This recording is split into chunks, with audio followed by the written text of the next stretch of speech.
फक्त 3 महिन्यासाठीच लाडकी बहीण योजना. विरोधकांच्या आरोपाने महायुती अडचणीत.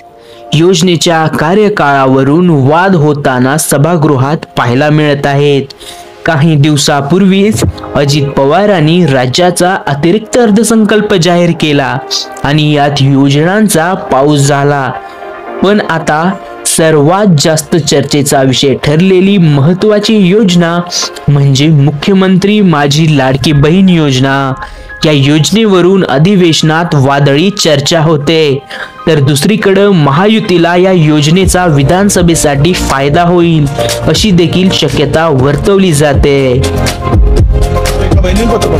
तुम्ही 1,500 देण्यापेक्षा महागाई कमी करा असं त्यामध्ये पत्रामध्ये उल्लेख आहे. मुख्यमंत्र्यांना पत्र दिलं आहे. तर हे 2 महिन्यासाठी वाटाण्याच्या अक्षता लावून सरकारी पैशातून मत खरेदी करायचा जो काही प्रकार होता तो आता जनतेने ओळखला आहे. शासकीय निधीतून मत खरेदी करायचा केविलवाना प्रयत्न आहे आणि बहिणींना आमच्या आज सरकार आल्यानंतर ही सद्बुद्धी त्यांना वर्षभरापूर्वी का सुचली नाही.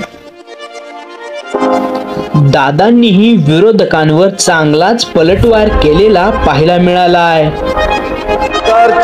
3-4ला ज्यावेळेस सुशीलकुमार शिंदे राज्याचे मुख्यमंत्री होते त्यावेळेस आम्ही देखील त्या सरकारमध्ये होतो. त्यावेळेस आमचं जास्त चालत नव्हतं, आम्ही तिथं सिनियर म्हणून मोडत नव्हतो, आपण सेकंड लाईनीत असायचो जयंत्र. आणि त्यावेळेस मोफत वीज बिल करायचा निर्णय घेतला. एक बिल मोफत दिलं आणि पुन्हा सरकार आल्यानंतर म्हणले हे चुनावी घोषणा होती, खरं नव्हतं आणि नंतर ते मागे गेलं.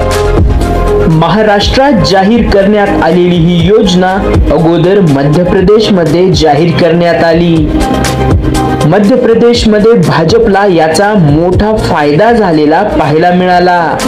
लोकसभा आणि विधानसभा निवडणुकीमध्ये भाजपला घवघवीत यश मिळालं. आता महाराष्ट्रातल्या बहिणीलाही खुश करून महाराष्ट्र विधानसभा काबीज करण्यात भाजप आणि महायुती कितपत यशस्वी होते हा पाहण्याचा विषय ठरणार आहे. येणारा काळच याचं उत्तर देऊ शकेल.